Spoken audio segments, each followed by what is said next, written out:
you still work? And he said, how many hours do you work? And Bill said, well, till the job's done. And that was Bill's life, a life well lived.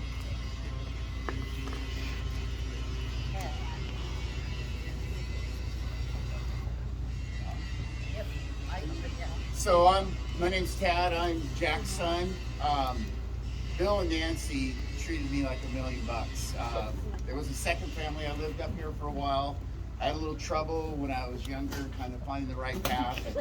And Bill called me up and said, well, maybe you should get away from your dad for a little bit, so you come up here and work in the welding shop. So I was a shop rat in there until logging started, because I got opportunity to work with my Uncle Eric and Uncle Ed out in the woods. And the one thing I made, which is all booger welded, is I made this basket. Bill's kept it forever in there. I was probably the only Mackey that doesn't have the mechanical aptitude that all the other Mackeys have, including my cousins. So one story I want to share is my dad, when they called him Pa, when they were doing their mining operation there in Colorado. One thing, it was tough on fingers. Dad got his finger smashed, and I think Bill left a finger in Colorado. But their dad, Pa, would come out and line them out for the day about what they were going to do and all the work. And then as soon as the work commenced, Pa would take off, and he had business to go do somewhere else. But I really miss Bill. He was I relished the time that I got to spend up here and got to get to know him. And living with Bill and Nancy I have super fond memories of that. So thanks everybody for coming. This is quite a showing.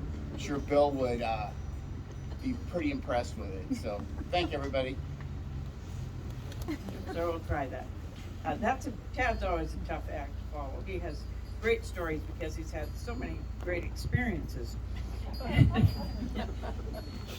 I'm Annie Estes Peich. I'm Nancy's sister and Bill's sister-in-law for 60 years and 10 months. But long before that, and some of these stories will kind of repeat, when the Mackey's house burned, they became our across-the-road neighbors. As the years went by, romance blossomed between their oldest boy, Bill, and our oldest sister, Nancy. Most of you knew Bill as an inventor and fixer of logging equipment. He could fix anything we thought and needed to.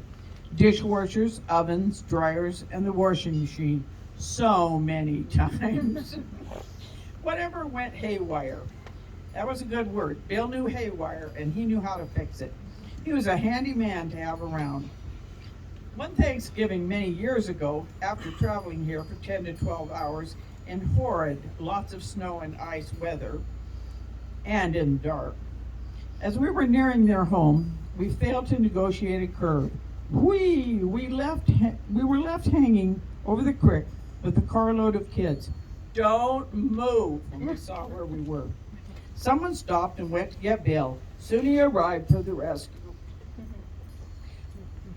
A trip to the wrecking yard in Lewiston, and he and Ralph spent most of that holiday fixing the big old country squire wagon, so was able to return to Oregon with its full load.